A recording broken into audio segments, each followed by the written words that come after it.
মজাদার আরেকটা রেসিপি নিয়ে এলাম, আলু পেঁপে দিয়ে চিকেন। খুবই মজার রেসিপি। আলু পেঁপে দিয়ে চিকেন স্বাস্থ্যের জন্য খুবই ভালো, এই গরমে খেতেও খুবই মজার।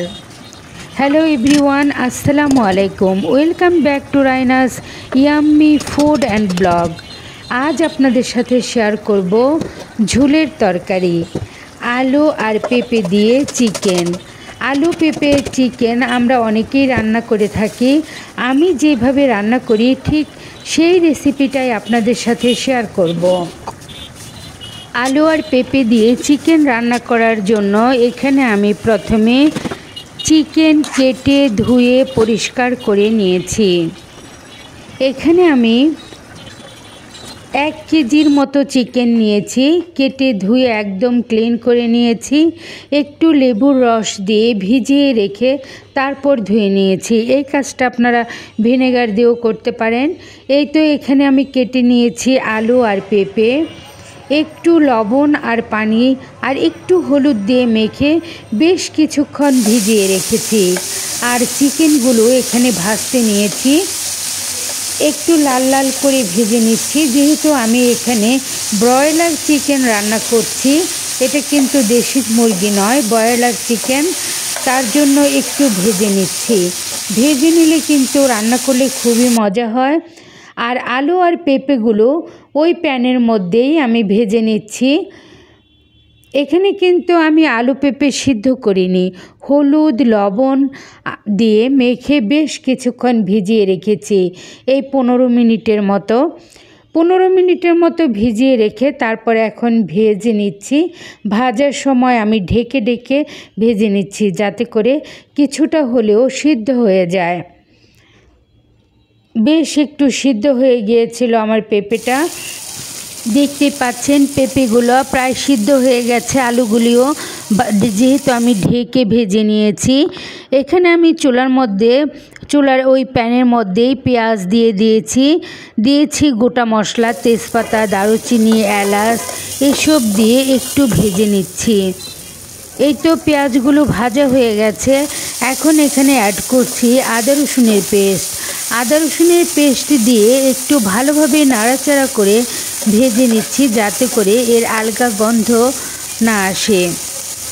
এখন একটু ভাজার পর এখানে আমি অ্যাড করব হলুদ, মরিচ, ধনিয়ার গুঁড়া।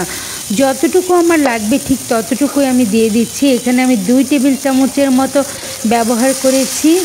তারপর দিয়ে দিলাম একটু পানি দিয়ে এখন মশলাটাকে খুব ভালোভাবে কষিয়ে নিচ্ছি।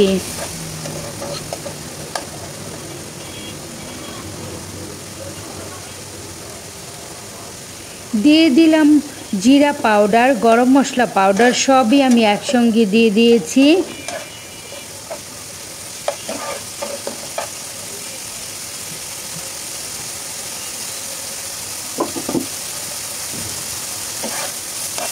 এই তো দেখতে পাচ্ছেন মশলাটা কষানো হয়ে গেছে।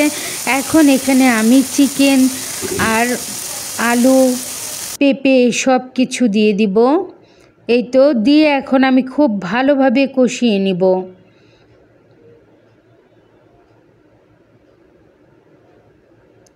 হালকা একটু পানি দিয়ে এখন আমি ঢেকে এগুলো রান্না করব।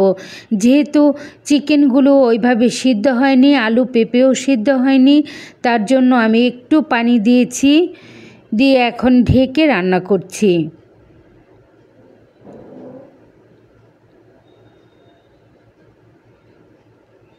এই তো ঢেকে 10 মিনিটের মতো রান্না করেছি, মাঝে মাঝে নাড়াচাড়া করেছি। দেখতে পাচ্ছেন কতটা সুন্দর হয়েছে, প্রায় গলে গেছে। এখন নাড়াচাড়া করে একটু কষিয়ে তারপর ঝোল দিয়ে দিব। দেখতে পাচ্ছেন পানি শুকিয়ে গেছে। এই তো দিয়ে দিলাম ঝোলের পানি।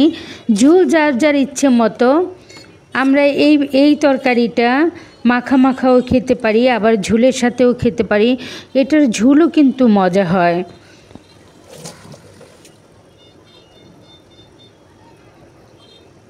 আমার কাছে লবণ একটু কম মনে হয়েছে, তাই লবণ দিয়ে দিলাম।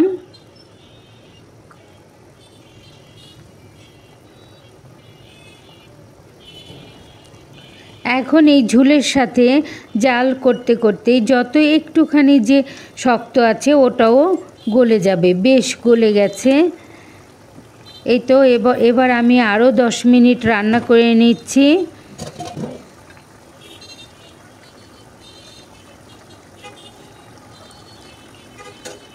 লবণ ঝাল ঝোল একদম ঠিক।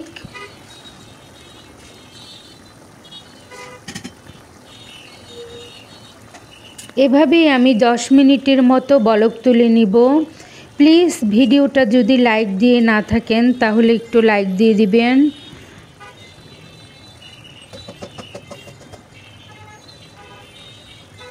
এই তরকারিটা খেতে খুবই মজার। সাদা ভাত, পোলাও, লুচি, পরোটা, নান সব কিছুর সাথেই কিন্তু খেতে মজা।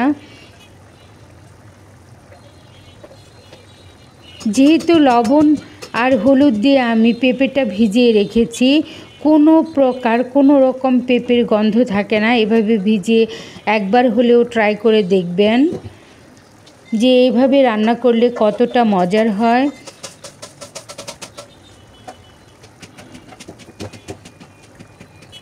এই তো আমার রান্না প্রায় শেষ, 10 মিনিট হয়ে গেছে। আমি খুব ভালোভাবে বলক চলে এসেছে।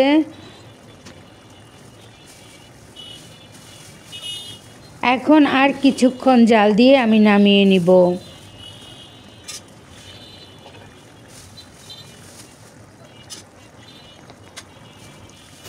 এই তো এভাবে জাল করে বেশ কিছুক্ষণ জাল করে একদম খুব সুন্দর করে তেলটা উপরে উঠে আসলে আমি তরকারিটা নামিয়ে নিচ্ছি।